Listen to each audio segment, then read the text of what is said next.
An outpatient addiction treatment clinic recently relocated in Minot this year. Crystal Coal explores how they treat people on their road to recovery. Cassie Beck says she's been clean for a year. She went to rehab for a fentanyl and methamphetamine drug use disorder last year. Now she's getting medication-assisted treatment once a month at Ideal Option. It's going really well. I never thought I would come this far to do all of my goals or achieve all of my goals from being sober. Ideal Option doesn't only serve people in the maintenance stage of their treatment.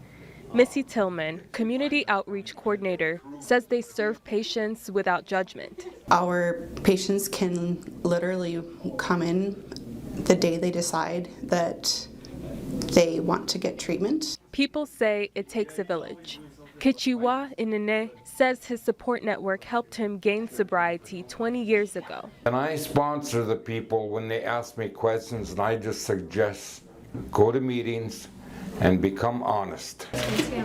Tillman says they help treat the physical and the mental aspects of addiction. The main purpose for that is to ensure that our patients are being treated holistically. She says they have clinics throughout the state in Grand Forks, Fargo, Bismarck, and Williston, and more than 90 addiction treatment facilities across the country.